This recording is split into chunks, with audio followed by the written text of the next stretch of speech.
오늘 본문 말씀을 통해서 경고를 받고 지킴의 율법이라는 제목으로 우리가 함께 하나님의 말씀을 살펴보려고 합니다.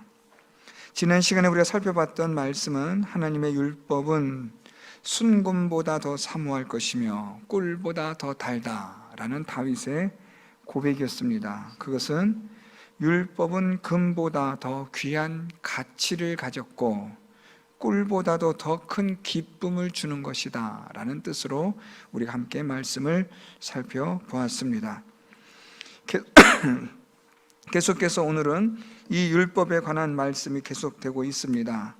오늘 말씀을 통해서 이렇게 본문은 시작되고 있는데요, 주의 종이 이것으로 경고를 받고 이것을 지킴으로 상이 크나이다 라고 그렇게 오늘 다윗은 고백하고 있습니다.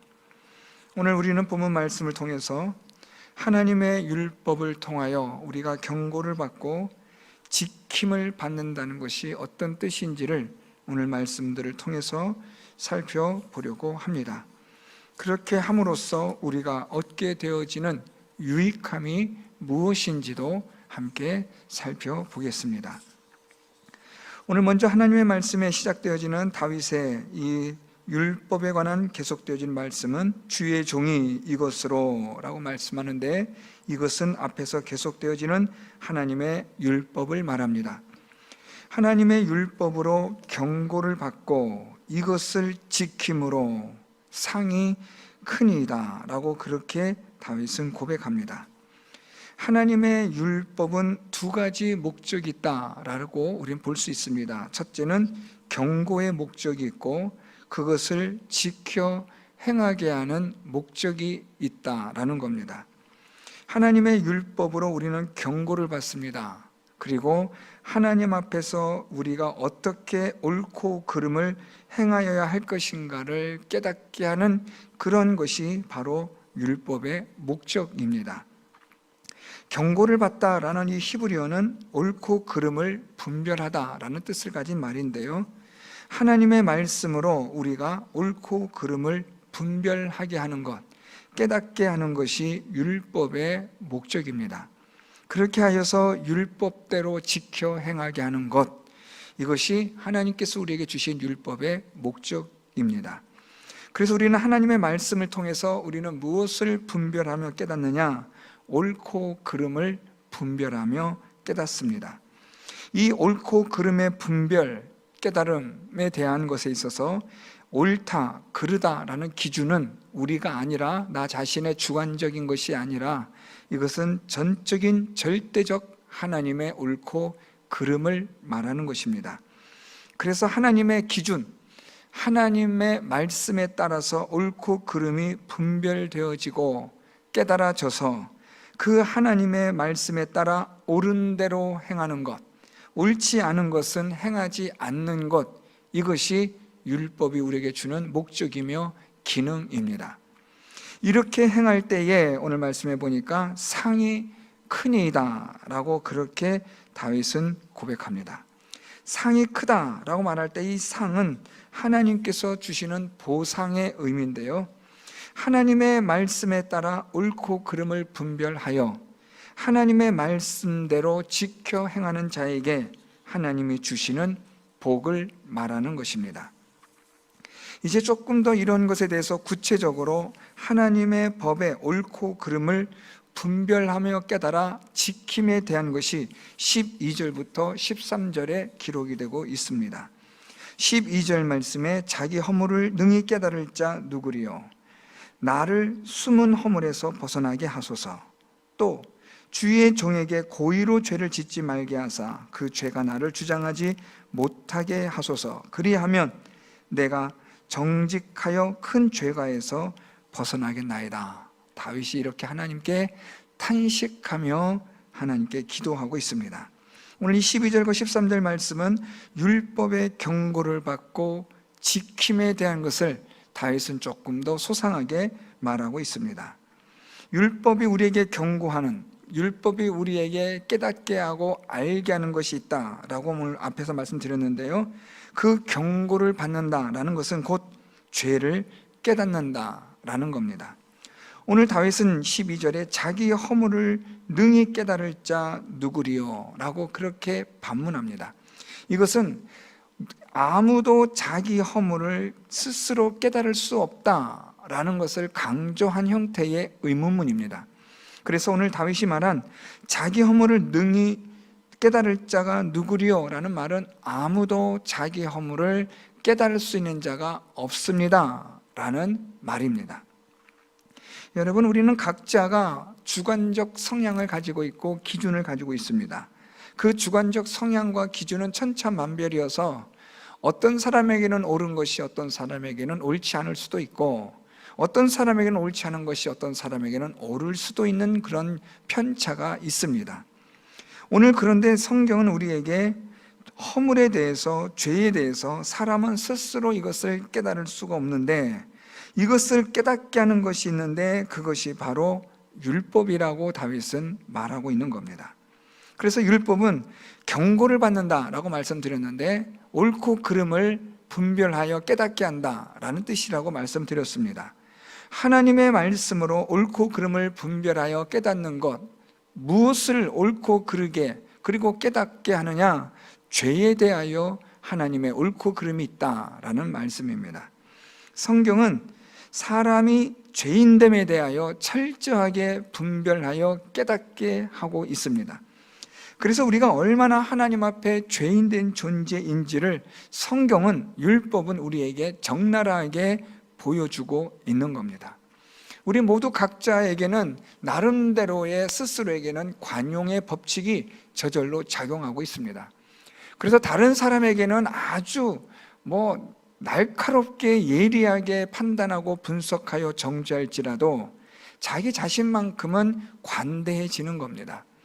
그런데 하나님의 법으로, 율법으로 우리가 자신을 살펴볼 때는 우리가 하나님 앞에 허물을 깨달을 수밖에 없고 우리의 죄를 깨달을 수밖에 없다라는 겁니다. 하나님의 말씀 앞에서 그 누구도 자기의 죄를 숨길 수도 없고 감출 수도 없다라는 말입니다. 그래서 다윗은 이렇게 하나님께 기도합니다. 12절 하반절에 나를 숨은 허물에서 벗어나게 하소서라고 말합니다. 여기서 이 숨은 허물이라는 것은 숨겨져서 미처 깨닫지 못한 죄를 뜻하는 말입니다.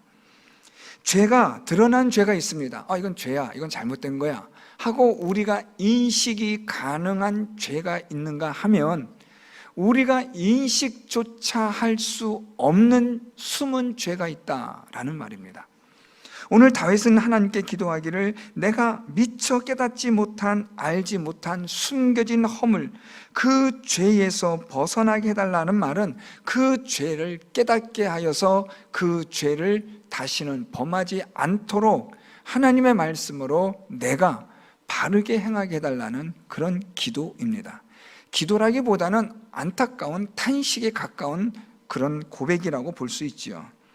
그래서 오늘 다윗은 하나님께 하나님의 말씀으로 우리가 죄를 깨닫는데 그 죄를 깨닫는다는 것은 일반적으로 드러나는 죄뿐 아니라 미처 발견하지도 못한 숨은 속속들이 숨겨져 있는 죄들까지도 하나님의 율법으로, 말씀으로 분별하여 깨닫게 되어져서 그것을 하나님 앞에 우리가 회개할 수 있는 자가 되게 해달라는 다윗의 탄식입니다.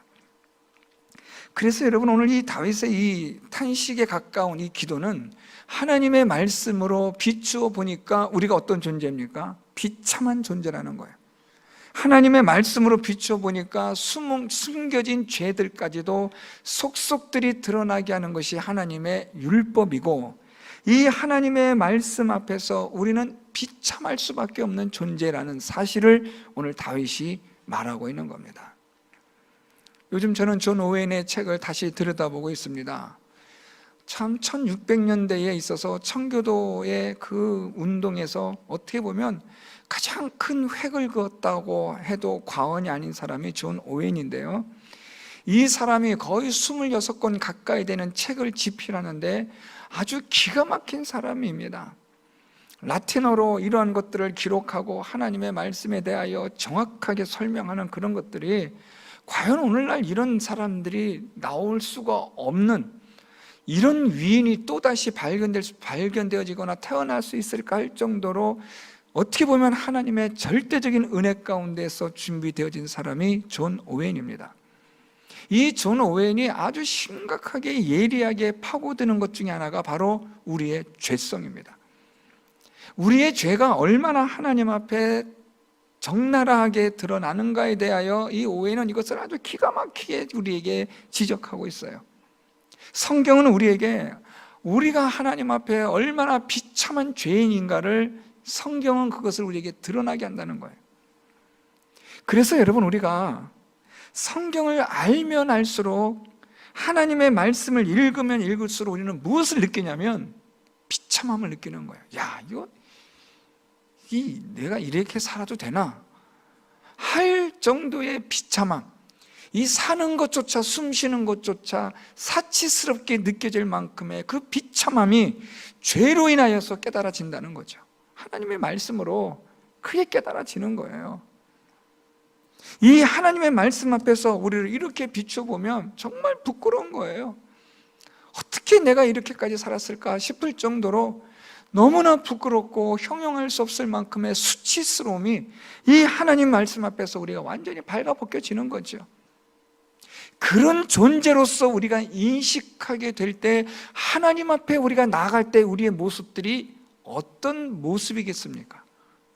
하나님을 예배한다고 할 때 우리의 예배자의 이 모습이 어떤 모습이겠으며, 하나님을 믿고 섬기며 살아가는, 하나님의 은혜로 살아간다는 우리의 삶은 또한 얼마나 하나님 앞에서 엄숙하며 진지하게 우리가 고민하며 살아가겠느냐라는 거예요. 그런데 안 그렇잖아요. 우리는 너무나 떳떳하고 너무나 뻔뻔하고 아주 그냥 우리의 이 양심 자체가 죽어버린 거예요. 양심의 기능이 완전히 마비가 되고 나니까 우리는 아무렇게나 살아도 그냥 문제가 되지 않는, 문제의식조차 없는 그런 삶을 우린 지금 살아가고 있는 거예요. 그래서 여러분, 오늘 이 다윗이 하나님 앞에 이 기도하면서 이런 기도를 해요. 얼마나 우리가 하나님 앞에 떳떳하고 교만하고 오만한 그런 자인지를 오늘 다윗이 말하는데요, 이렇게 이야기합니다. 13절에 또 주의 종에게 고의로 죄를 짓지 말게 하사 그 죄가 나를 주장하지 못하게 하소서. 아주 기가 막힌 이야기를 하고 있어요. 오늘 다윗이 지금 말하기를 고의로 죄를 짓지 말게 하소서라고 기도하는 거예요. 하나님, 내가 고의로 죄를 짓지 말게 해달라는 이 말은 여러분 좀 정확하게 우리가 번역할 필요가 있어요. 이걸 정확하게 번역하면 오만하고 교만하여 죄를 범하지 않게 해달라는 거예요. 우리가 왜 오만하고 왜 교만하냐면, 하나님 앞에서 우리가 오만함과 교만함 이를 말할 것도 없고요, 죄에 대하여 죄를 죄로 여기지 않는 오만함과 교만함을 이야기하는 거예요. 다시 말하면 내 안에 발견되어지는 죄에 대해서 심각성을 전혀 알지 못하는 거예요. 인식하지 못하는 거예요. 오늘 다윗은 말하기를 탄식합니다. 주의 종에게 고의로 죄를 짓지 말게 해주십시오. 하나님, 내가 이 죄에 대하여 경거망동하지 않고 이 죄에 대하여 두렵고 떨림으로 죄를 범하지 않도록 하시고, 내 마음이 혹시라도 이 죄에 대하여서 무뎌지지 않도록 하나님 나를 도와주십시오라고 기도하는 거예요. 그렇지 않으면 그 죄가 나를 어떻게 한다는 거예요? 나를 주장한다는 거예요. 그 죄가 나를 주장한다는 말은 다스린다는 거예요. 내가 그 죄의 다스림을 받는다는 말은 그 죄를 행한다는 거죠.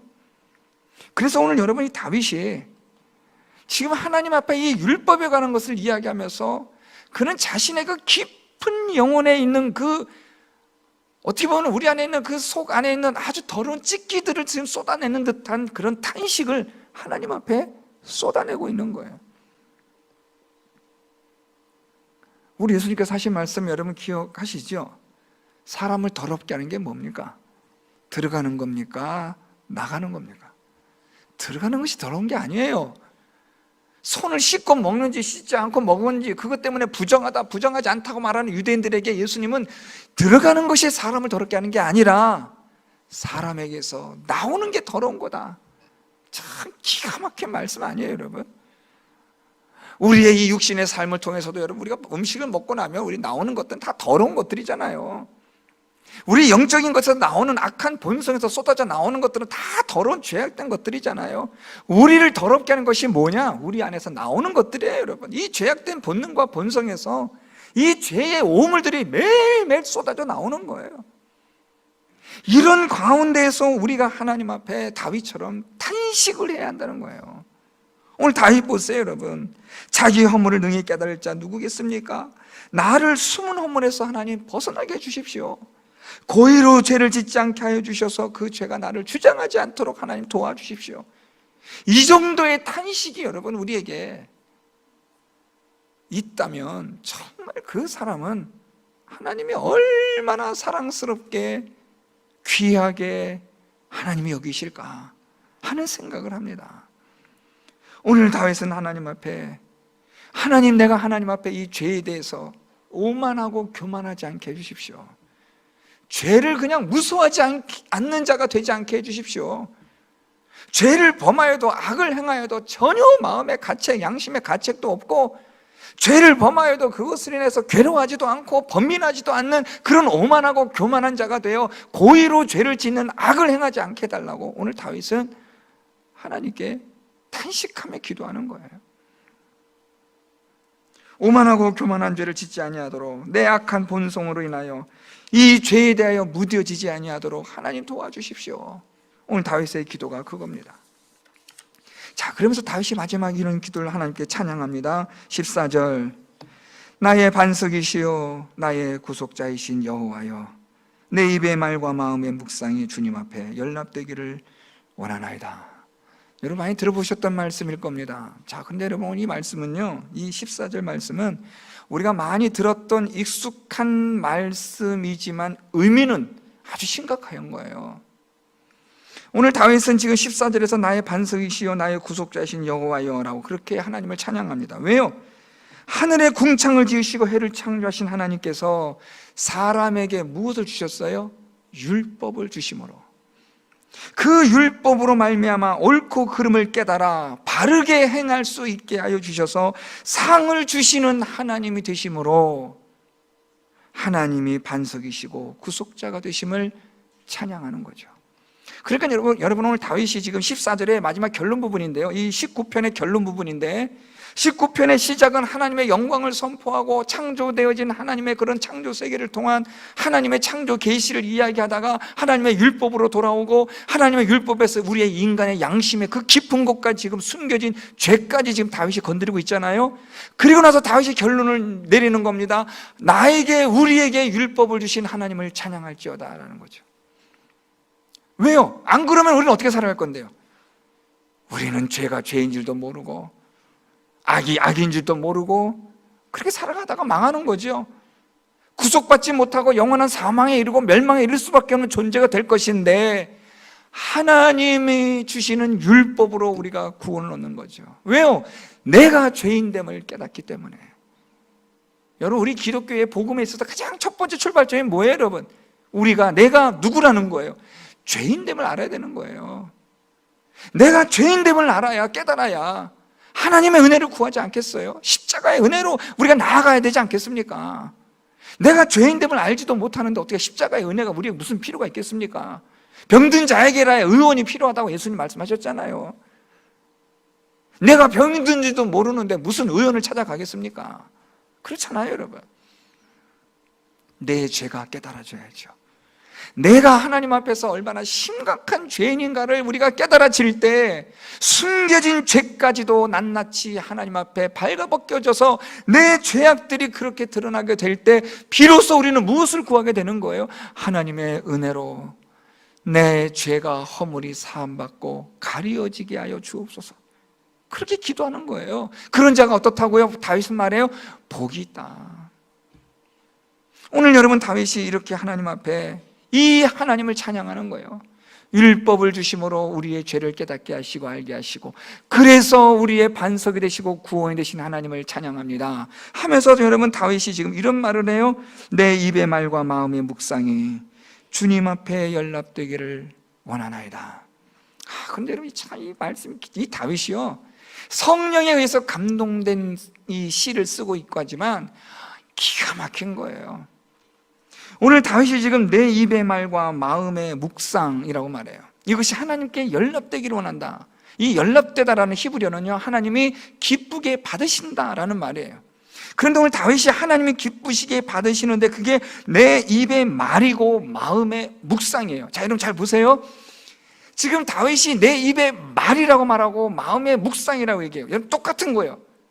말이나 묵상이나 똑같은 우리가 이해되어지고 깨달아지는 내용들인데 하나는 들려지는 것이고 하나는 들려지지 않는 거예요. 그렇죠? 말은 우리가 말하는 것으로 들려지는 거지만 묵상은요, 생각은요, 들려지질 않아요. 혹시 지금 여러분 제가 무슨 말을 하려는지 이해가 되시나요? 우리 19편으로 돌아갈까요? 2절 말씀에 창조 계시를 통해서 다시 어떻게 하나님 노래하는가 보세요. 날은 날에게 말하고 밤은 밤에게 지식을 전하니 3절 언어도 없고 말씀도 없으며 들리는 소리도 없으나 그의 소리가 온 땅에 통하고 그의 말씀이 세상 끝까지 이르도다. 자, 여러분 여기서 지금 2절과 3절에서 지금 날은 날에게 밤은 밤에게 말을 해요. 하나님의 창조 계시를 통해서 말이 있단 말이에요. 그렇지만 3절을 내려오면은요, 언어도 없고 말씀도 없고 들리는 소리도 없어요. 그러니까 하나님의 창조 계시 속에는 들려지는 것도 있지만 들리지 않는 것도 있다라는 거 아닙니까? 그런데 들려지는 것이나 들려지지 않는 것이나 모두가 다 공히 이것이 어떻게 된다는 거예요? 온 땅에 통하고 말씀의 세상 끝까지 이른다는 거예요. 다시 오늘 본문으로 돌아와서 내 입의 말과 마음의 묵상이라고 하는 거예요. 내 입의 말, 내 마음의 묵상, 들려지는 그런 소리들, 날은 날에게 말하고 밤은 밤에게 지식을 전하는 그 말들, 이것과 함께 또한 3절에 있는 말씀처럼 언어도 없고 말씀도 없고 들리는 소리도 없는 우리의 마음의 생각, 이것이 지금 기가 막히게 14절에서 연결되고 있다는 거예요. 그러면서 여러분 지금 무엇을 말하느냐? 날은 날에게 밤은 밤에게 말을 하든 말을 하지 않든 간에 결국 이것이 어떻다고요? 이 모든 것들이 온 소리가 땅에 통하고 그의 말씀이 세상의 끝까지 이르렀다라는 것처럼 내 입의 말과 마음의 내 생각이 하나님께 기쁘시게 받아들이길 원한다. 이 말은 날은 날에게 밤은 밤에게 날마다 밤마다 매일매일 나의 삶이 하나님 앞에 기쁘게 드려지는 말이 되기를 원하고 생각이 되기를 원합니다. 이게 다윗이 오늘 이 19편에서 내리는 결론의 찬양이에요. 여러분 오늘 저는 이 말씀 속에 가장 가슴 아파에 팍 들어오는 말씀이 바로 이거예요. 매일매일 나의 삶이 하나님 앞에 내가 하는 말과 내 삶이 하나님께서 기쁘시게 받아주시는 그런 삶이 되기를 원합니다. 무엇을 기준으로요? 하나님의 말씀을 기준으로요. 하나님의 율법을 가지고 하나님 오늘도 내가 하나님 앞에서 내 말과 내 마음의 생각이 오늘도 내가 하나님 앞에서 내 생각과 내 행동과 내 모든 일상의 삶이 날마다 매일매일마다 하나님 앞에 기쁘게 드려지는 삶이 되게 하여 주옵소서. 하나님의 말씀을 가지고 이 말씀을 내가 참으로 탄식하며 가슴 아파하며 괴로워하며 이 하나님의 말씀대로 옳고 그름을 바르게 분별하여 행하는 자가 될 수 있게 하여 주옵소서. 지금 그 이야기가 14절에 나오고 있는 거예요. 오늘 말씀 시작의 말씀 보세요. 여러분 무엇을 말하냐면 지금 주의 종이 이것으로 하나님의 말씀으로 경고를 받아요. 그리고 이것을 지킴으로 상이 크다고 말해요. 결국 이 말은 여러분 14절에 내가 매일매일 하나님 앞에 내가 살아가는 내 삶을 통하여 하나님께서 기쁘게 받으실 때 우리에게 무엇이 있다는 거예요? 하나님 주신 상이 있다는 거죠. 사랑하는 성도 여러분, 하나님의 율법, 하나님의 말씀은 뭐냐? 이 하나님의 말씀은 오늘 우리의 모든 것들을 낱낱이 파헤치는 우리의 죄를 깨닫게 하고 허물을 들춰내고 그래서 우리가 얼마나 하나님 앞에 비참한 존재인지를 보여주는 거예요. 이것이 오늘 율법이 하나님 말씀 우리에게 주는 아주 중요한 기능이에요. 목적이에요. 그래서 우리는 하나님의 말씀을 통해서 우리는 날마다 무엇을 고백하냐면 하나님 나는 죄인으로소이다 라는 고백이 나와야 되는 거예요. 가슴을 쳐야 돼요. 세리가 하나님 앞에 기도할 때 나는 죄인이로소이다 가슴을 치며 기도하듯이 하나님이 기뻐 받으시는 것이 무엇이냐? 내 말과 내 마음의 묵상이 하나님이 기뻐 받으시는 것이 되는 그것을 하나님이 원하시는 거예요. 내 생각, 여러분, 내 말, 내 행동, 이 모든 것들이 하나님께서 기뻐 받으시는 것. 그게 뭐예요, 여러분? 하나님의 말씀대로 분별하여 깨달아 살아가는 거예요. 이렇게 살아가야 하나님이 우리의 삶을 연락하신다는 거죠. 죄가 나를 주장하지 못하게 하소서. 참, 이 다윗의 여러분 이 표현들이 너무 기가 막히잖아요. 죄가 나를 주장하지 못하게 하소서. 여러분 혹시 이 말씀 딱 읽으면서 떠오르는 구절 하나 있지 않으세요? 창세기 4장 7절에 하나님이 가인에게 이런 말씀하세요. 죄가 너를 원하나 너는 죄를 다스릴지니라. 죄가 나를 주장하지 못하게 하소서. 다윗은 이렇게 고백하는데 하나님은 가인에게 너는 죄를 다스려라. 오늘 다윗의 이 기도는 뭐예요, 여러분? 죄가 나를 주장하지 못하게 하소서. 하나님, 내가 죄를 다스릴 수 있게 해 주십시오. 여러분, 죄의 욕망은 우리 안에 늘 있어요, 여러분. 그렇죠? 죄의 충동은 우리 안에 늘 일어나고 있어요. 죄는 오늘도 우리를 계속해서 유혹하고 있고 넘어뜨리려고 해요. 우리는 여러분 날마다 죽는 그 순간까지 이 죄와의 싸움은 끝이 없어요. 죄는 우리를 계속해서 원해요. 삼키고자 해요. 넘어뜨리려고 합니다. 그런데 하나님은 말씀하시길, 그런데 너는 그 죄를 다스려라.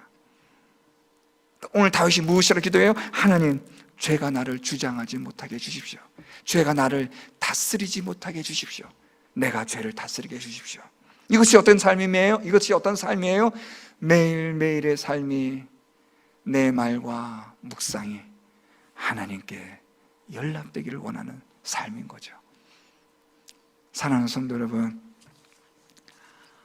예수 잘 믿읍시다. 정말 예수 잘 믿어야 돼요.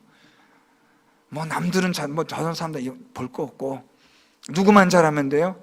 나만 잘하면 돼요. 일단 내가 살아야 되잖아요. 오늘 이 다윗의 고백처럼 내 입의 말과 내 마음의 묵상이, 내 생각이, 내 삶과 내 마음의 생각이 하나님이 기뻐 받으시는 것이 될 수 있도록 오늘도 죄가 나를 주장하지 못하게 죄를 다스리는 자가 되게 하시고, 오늘도 내 허물을 깨닫고 죄의 비참한 존재인 나를 발견하여 그리스도의 십자가 앞으로 나아가게 하여 주옵소서. 여러분, 우리가 이런 삶을 계속해서 살아가야 돼요. 이것이 완성되는 것이 아니라 계속 되어져야만 하는 과정이에요.